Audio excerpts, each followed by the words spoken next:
नमस्कार, मैं स्वागत करता हूं आपका अपने ही चैनल पर जिसका नाम है सार्थक बाजार से। आज हम समझेंगे आर पावर यानी कि रिलायंस ग्रुप यानी कि अनिल अंबानी के ऊपर क्या न्यूज़ निकल कर आई है, क्योंकि इफेक्ट तो फिर इन्हीं कंपनियों में आपको देखने को पड़ेगा, है ना, जो रिलायंस ग्रुप की कंपनी है। तो क्या न्यूज़ निकल कर आई है उस न्यूज़ को हम समझेंगे। टाटा पावर ने एक बड़ी परियोजना के लिए उसको विश्व बैंक से कुछ चीज़ों के लिए अनुमति मिल गई है, कितना लोन मिला है उस चीज़ के बारे में चीज़ों को आज हम समझेंगे। दूसरी बात हम करेंगे अडानी ग्रुप की, क्योंकि कल आपने देखा अडानी ग्रुप का जो कंपनियों का मार्केट कैप है ना, ताबड़तोड़ 12 अरब डॉलर तक देखने को मिला, तहस नहस हो गया और काफ़ी निवेशक इसके अंदर हैं परेशान। और मैंने आपको एक चीज़ बताई थी कि इसके अंदर सबसे ज़्यादा प्रमोटर हैं, पब्लिक तो काफ़ी कम है और बाकी अन्य लोग हैं। तो अगर किसी कंपनी के ऊपर ज़्यादा टेंशनों के विषय हो रहे हैं तो वो पहले प्रमोटर उसे अपनी स्थितियों के साथ देखेंगे। हमारे सामने तो वो न्यूज़ निकल कर आई है और उस न्यूज़ से कुछ गिरावटें हो गई हैं।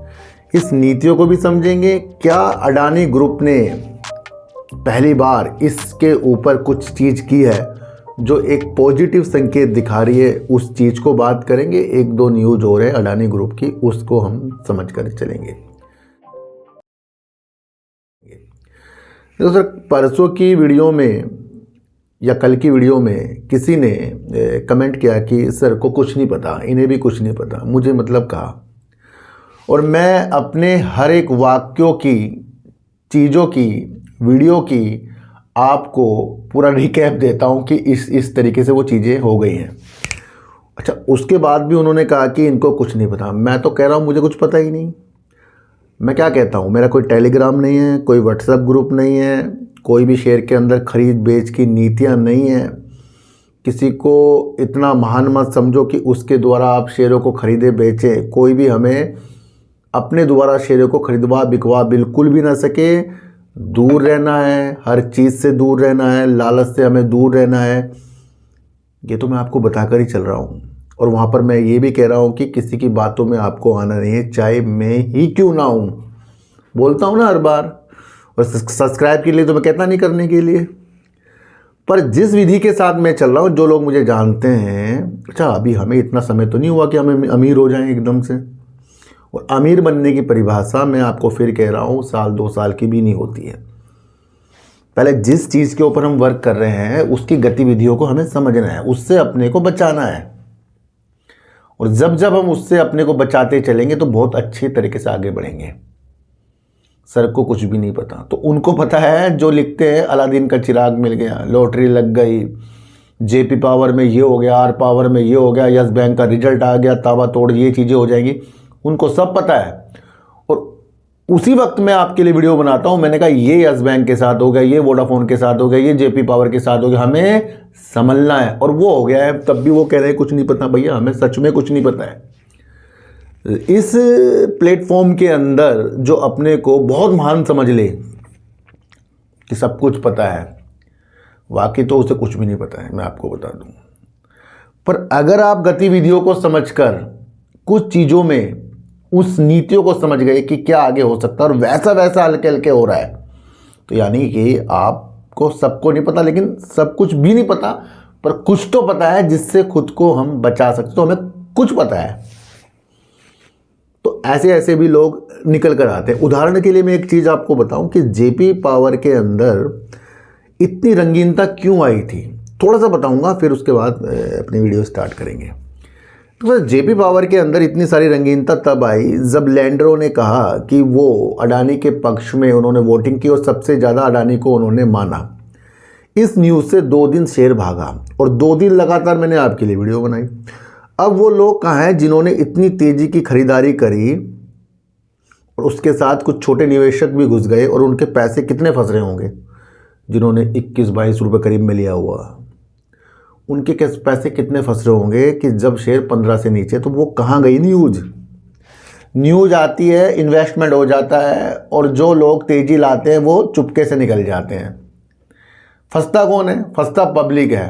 तो ये मैं आपको बता कर चला हूँ, इतना तो हमें पता है ना कि अगर लैंडरों की हिसाब से चीज़ें हो रही है तो आगे एनसीएलटी की मंजूरी भी है।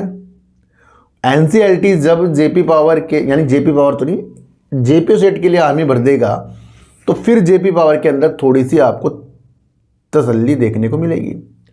मैंने आपको ये भी चीज़ बताई थी कि जेपी पावर अच्छा वर्क कर रहा है, पर उसका अच्छा वर्क अभी कोई वैल्यू नहीं रख रहा है क्योंकि जेपी सेट के मसले चल रहे हैं। तो आज शेयर कहाँ है 15 से, अब ये शेयर यहाँ से ऊपर भी जा सकता है। क्यों? क्योंकि न्यूज़ तो आनी है ना जेपी सेट के ऊपर, भैया कौन अधिग्रहण करेगा, फिर एक रिजल्ट भी आना है, तो इतना तो समझ के हमें आगे बढ़ना पड़ेगा ना। तो यही तो भैया मैंने आपको समझाया है, कुछ गलत कोई समझा दिया, इसको आपको समझाया है। करना, देखो सर मैं आपको फिर कह रहा हूँ, करना ना करना वो हम सबकी अपनी नीतियाँ होती है। पहले हम देख तो ले कि हम जिस मैदान में खेल रहे हैं वो पिच कैसी है, समझ तो लें उस चीज़ को, बॉलर कौन है, इधर कैच आएगा तो इधर कैसे पकड़े, ये सब चीज़ें तो हमें समझनी पड़ेगी ना। तो ऐसे बिल्कुल भी कमेंट ना करें जो कुछ ऐसी दिशा दिखाते हो कि बहुत लोगों को, कुछ लोग बता देते होंगे ना यहाँ खरीद लो वहाँ बेच लो, वो उनको अमीर कर देते होंगे, तो उन्हें लगता है कि हम भी ऐसे ही करेंगे। बिल्कुल हमारे तरफ से ये चीज़ें नहीं होगी। अगर मैं कुछ वर्क कर रहा हूँ तो मैं अपने लिए वर्क कर रहा हूँ, मैं आपको फिर बता रहा हूँ। अगर मैं कल कुछ खरीदे इतने गिरावट में भी तो मैंने अपने लिए खरीदे हैं, इतने गिरावट में भी, तो वो मैंने आपके लिए तो खरीदे नहीं ना, मैंने आपको कहा कि ये मैंने खरीदा है, तो फिर मैं कैसे बताऊँ? मैं तो आपको सिचुएशन से एक चीज़ बता रहा हूँ। देखो रिलायंस पावर की स्थितियाँ तो हमें डेंजर लगी रही है क्योंकि रिलायंस इंफ्रा आपको मंडे टू मंडे देखने को मिल रही है। क्यों ऐसी स्थितियाँ पैदा हुई है? क्योंकि ईडी सीबीआई की जांच चल रही है। काफ़ी दिनों से इन स्थितियों में जांच चल रही है और इन जांच के सिलसिले से ही एक तो आर इंफ्रा आपको मंडे टू मंडे दिख रहा है, दूसरा 28 रुपये के करीब आर पावर आ गया है। सिर्फ किस लिए? क्योंकि बैंक धोखाधड़ी के मामलों में, कुछ वित्तीय प्रॉब्लमों के मामले में जो अनिल ग्रुप से पूछताछ ईडी सीबीआई कर रहा है, वो पल पल न्यूज़ निकल कर आ रही है, पल पल वो चीज़ों को तोड़ रही है।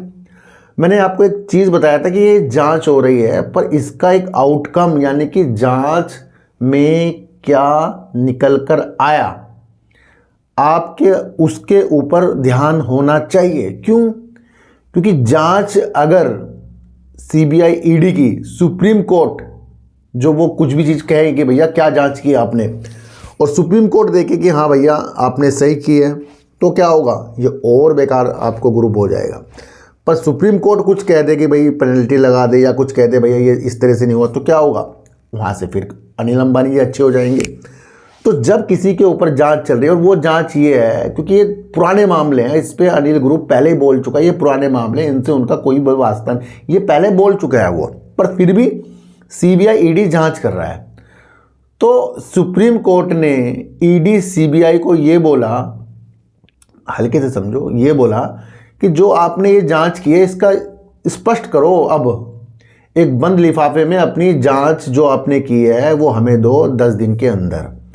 यानी कि अनिल ग्रुप अब इस जांच की सिलसिलों से और आगे बढ़ने वाला है, यानी कि या तो वो टूट जाएगा या कुछ सुप्रीम कोर्ट को कुछ अच्छी सुनवाई के तरफ कुछ अच्छी चीज़ें दिखी तो वो अलग नीति आएगी। लेकिन अभी अनिल अंबानी बिल्कुल भी, मैं आपको बता दूं, ना तो निगेटिव है ना पॉजिटिव है, क्योंकि मसले अभी चल रहे हैं। तो सुप्रीम कोर्ट कह रहा है भाई इतनी दिनों से जो चीज़ें हो रही हैं उसमें निकला क्या है, उसका स्पष्टीकरण दो, आपने क्या जांच की है। तो ये वो मामले हैं। अब ये मामलों को आपको इस तरीके से देखना है कि ये पूर्णतः मामला सुप्रीम कोर्ट से निकल कर आएगा, क्योंकि जांच तो सुप्रीम कोर्ट के आदेशों के चीज़ों के साथ हुई होगी, क्योंकि ये मामला जो सुप्रीम कोर्ट में है, ईडी सीबीआई जांच कर रही है। अब वो चीज़ें जो देगी, जज क्या होता है, जज उसका जजमेंट करेगा कि सीबीआई या अनिल अंबानी ने क्या किया है ना। तो ये वो न्यूज़ है, इसे आपको समझना है। तो अब क्या चीज़ सीबीआई ईडी बंद लिफाफे में एक जांच की स्थितियां सुप्रीम कोर्ट को देंगे, उस न्यूज़ के ऊपर आपको पूरा ग्रुप अब देखने को मिलेगा। इतनी सी बात आपको एक समझानी थी। अच्छा, अब हम बात करेंगे टाटा पावर की। टाटा पावर अपने आप में देश की एक बड़ी कंपनी है जो थर्मल पावर में अच्छा खासा वर्क कर रही है और पवन ऊर्जा की तरफ भी वर्क कर रही है, और कंपनी सोलर ऊर्जा में भी वर्क करती है। कंपनी अपने पोर्टफोलियो में जल विद्युत को भी बहुत ज़्यादा बढ़ाना चाह रही है। भूटान में एक परियोजना है, वहाँ की एक कंपनी है, वो एक परियोजना निकाल रही है। वहाँ की भूटान की एक सरकारी कंपनी होगी शायद, वो एक परियोजना निकाल रही है जो करीब करीब 1125 मेगावाट की एक परियोजना है। उसके अंदर 40% जो है टाटा पावर की सहायक कंपनी है, टाटा पावर ही मान लो, और 60% दूसरी कंपनी वहाँ की भूटान की है। तो दोनों एक परियोजना में वर्क कर रहे हैं जो है जल विद्युत की परियोजना, जो है 1125 मेगावाट की एक परियोजना है जिसका नाम है दोरजिलुंग। इसके ऊपर एक न्यूज़ निकल कर आई है क्योंकि इनको ना विश्व बैंक से एक लोन चाहिए था, जो 815 मिलियन डॉलर का इनको एक वित्तीय सहायता चाहिए थी विश्व बैंक से। तो उसको विश्व बैंक ने दीर्घकालीन वित्तीय पोषित करने के लिए 815 मिलियन डॉलर के निवेश की मंजूरी दे दी है। तो यहाँ से आपको समझना है कि टाटा पावर अपने पोर्टफोलियो में नया अध्याय जोड़ रहा है, जो भूटान की एक सबसे बड़ी जल विद्युत परियोजना है जो करीब करीब 1125 मेगावाट की है, जिसके अंदर 40% की हिस्सा जो है टाटा पावर का है। तो यहाँ पर टाटा पावर ने एक अच्छे कदमों के साथ विश्व बैंक से ये लोन की मंजूरी उसे मिल गई है। तो ये भी एक अच्छी न्यूज़ टाटा पावर के लिए आ रही है। अच्छा, अब हम बात करेंगे अडानी ग्रुप की, क्योंकि अडानी ग्रुप कल जिस तरीके से टूटे, उसने सब निवेशकों को भैया बहुत हताश किया है, क्योंकि इतना ज़्यादा शेयर 100 रुपये टूटना, उससे ज़्यादा टूटना वाकई लाजमी। कई लोगों ने इसे कहीं तक के सालों तक रखा होगा, कई ने ऊपर ले रखा होगा, और उसके बावजूद इतना शेयर टूट जाए। पहले हिडनबर्ग ने तोड़ दिया, अब इसने इतना ज़्यादा तोड़ दिया। तो ये कहीं ना कहीं अडानी ग्रुप के लिए बैड न्यूज़ तो थी, और वो थी SEC यानी कि सिक्योरिटी एक्सचेंज कमीशन की, क्योंकि अमेरिका का जो ये एक्सचेंज है, ये भैया अडानी ग्रुप को कह रहा है कि तुमने रिश्वत की स्थितियों के साथ कुछ चीज़ें की और हमें निवेशकों को भ्रमित किया। तो ये वो मामला था जिस पे वो समन 14 महीने से भेजने की स्थितियों में था, जिसे अभी स्वीकार नहीं किया गया था। 14 महीने के मामले हैं जहां पर अब वो ईमेल के जरिए ये समन अडानी ग्रुप को भेजना चाह रहा था, जिसमें उनका नाम और उनके भतीजे का नाम था। तो इसको निवेशकों ने बड़ी गंभीरता से लिया और शेयर के अंदर काफ़ी आपको गिरावट देखने को मिली। अब इसके अंदर क्या अपडेट निकल कर आ रही है, इस अपडेट को भी आपको समझना पड़ेगा, क्योंकि अडानी ग्रुप ने पहली, देखो सर ये मिंट में आई है, एक अच्छा चैनल है मिंट के ऊपर ये न्यूज़ आई है, मैं कोई न्यूज़ नहीं बना रहा हूँ, ये मिंट के ऊपर न्यूज़ आई है। तो ये एक पॉजिटिव न्यूज़ मुझे देखने को मिल रही है, और इसे मैं पढ़ के सुनाऊंगा ना तो ज़्यादा आपको उस स्थितियों के साथ समझ में आएगा जिस स्थिति के साथ हम इसके अंदर आगे की कुछ एनालाइज कर सकते हैं। तो आपको ये समझकर चलना पड़ेगा। देखो सर, अमेरिकी रिश्वत मामले में अडानी ने पहली कानूनी दलील पेश की है, यानी कि जब से 14 महीनों से स्थिति थी, अब इन्होंने पहली कानूनी दलील पेश की है, यानी कि अपने एक वकील को खड़ा किया है इस चीज़ के लिए। अदालत से फैसला टालने का अनुरोध किया है। कौन सा फैसला? जो समन के लिए इनके साथ स्थितियाँ की जा रही है। अब ये इतना भी आसान नहीं होगा इसे टाल दिया जाए, पर इसके अंदर एक लाइन है, उस लाइन को आपको मजबूती से समझना है। देखो सर, न्यूज़ सब पढ़ लेंगे, समझ भी लेंगे, पर कुछ तथ्य होते हैं जिसको हमें बहुत दिमाग से समझना पड़ता है। देखो सर, दोबारा से समझो। अडानी ग्रुप के अध्यक्ष गौतम अडानी के वकील ने 23 जनवरी को अमेरिकी अदालत में अपनी पहली दलील पेश कर दी है, यानी कि कल ही इन्होंने पहली दलील पेश कर दी है, जो SEC द्वारा भारतीय अरबपति और उनके भतीजे के खिलाफ रिश्वतखोरी और प्रतिभूति धोखाधड़ी का मामला दर्ज किए जाने के 14 महीने बाद हुआ है। एक वैश्विक कानूनी फर्म है जिसने गौतम अडानी की ओर से और उनके भतीजे सागर अडानी की सहमति से न्यूयॉर्क के पूर्वी जिले के अमेरिकी जिला न्यायालय से SEC द्वारा 21 जनवरी को किए गए एक प्रस्ताव पर अपना फैसला स्थगित करने का अनुरोध किया, जिससे कल बाजार बहुत ज़्यादा गिर गया था, आप समझे। अब किस उपलक्ष्य में उन्होंने ये बात की है? आपने ये तो सुन लिया कि उनकी पहली दलील थी भैया फैसला टाल दो, बंद कर दो इसे, पर किस वजह से? ये बहुत इंपॉर्टेंट आपको मैं लाइन बताऊंगा, इसको समझना है। देखो सर, क्योंकि अडानी के वकील और अमेरिकी नियामक मामले पर एक समझौते पर चर्चा कर रहे थे। क्या मतलब है इसका? कि भैया अडानी ग्रुप के उसके वकील और वहाँ के जो नियामक हैं, जो अमेरिका के कुछ भी मामले कुछ चीज़ें होती हैं, वो आपस में इसके लिए समझौते पर, मतलब कुछ समझौता कर रहे हैं, इस पर चर्चा कर रहे हैं। इस वजह से ये चीज़ें टालने के लिए कहा है, यानी कि कुछ बातचीत अडानी के वकील वहाँ पर कर रहे हैं। बहुत बड़ी न्यूज़ है, क्योंकि अगर वो कुछ समझौता इस चीज़ से हो जाए तो फिर अडानी ग्रुप यहाँ से भी पॉजिटिव संकेतों के साथ देख सकता है। मिनट पर न्यूज़ आई है, ये पॉजिटिव संकेतों वाली न्यूज़ है, मैं आपको बता। अब इसके ऊपर भैया आगे क्या हो, क्योंकि ये तो दलील की गई है, वो फिर आगे की बात हो जाएगी।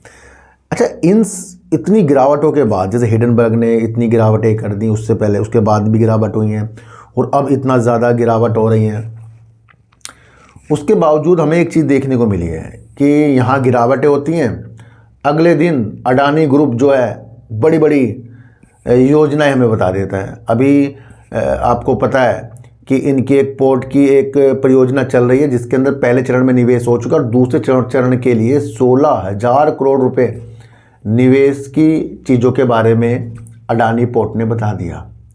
क्या मतलब है कि एक तरफ तो इतनी सारी गिरावट सारे शेयरों में, दूसरी तरफ वो अपने विकास के लिए वर्क कर रहे हैं। और अडानी ग्रुप को ये पता ही है कि भैया ये सारी जो चीज़ें हैं ये तो समय के साथ चलती रहती हैं, हर एक व्यक्ति के पास प्रॉब्लम आती है, सलूशन क्या है वो ठंडे दिमाग से निकला जाता है। ये आज हमें देखने को मिल गया, क्योंकि कल 12 लाख, कल आपको इतना ज़्यादा मार्केट कैप देखने को मिला, दूसरा होता तो सिर पकड़ लेता। आज ये न्यूज़ आ रही है कि वो 16,000 करोड़ रुपए अपने पोर्ट के दूसरे चरण में निवेश कर रहे हैं। तीसरी एक न्यूज़ और है, इसे न्यूज़ को भी आपको समझना है, क्योंकि कुछ लोग कह रहे हैं कि अडानी इंटरप्राइजेस के ऊपर भी ये कार्रवाई की जा रही है। तो अडानी इंटरप्राइजेस ने स्पष्टीकरण दिया है कि उनके ऊपर कोई भी कार्रवाई इस तरीके से नहीं की जा रही है SEC के द्वारा, क्योंकि अडानी इंटरप्राइजेस भी कल आपको गिरता हुआ देखने को मिला। वैसे मैं बता दूं, ये मामला है अडानी ग्रीन एनर्जी का, पर अडानी ग्रीन एनर्जी भी उनकी बाकी कंपनियों के साथ है, तो कहीं ना कहीं कुछ निवेशकों को डर लग जाता है, इसलिए सारे शेयरों के अंदर उनकी गिरावट हुई है। मेन मकसद ये है अडानी ग्रीन एनर्जी से ये रिश्वत का मामला जो है वो नहीं हो जाएगा। तो अडानी इंटरप्राइजेस ने यहाँ पर एक स्पष्टीकरण दे दिया है कि भैया वो नहीं है। पर अब आगे की जो स्थिति है भैया, न्यूज़ बेस चलने वाली है अडानी ग्रुप में, तो ये आप समझकर चल सकते हैं।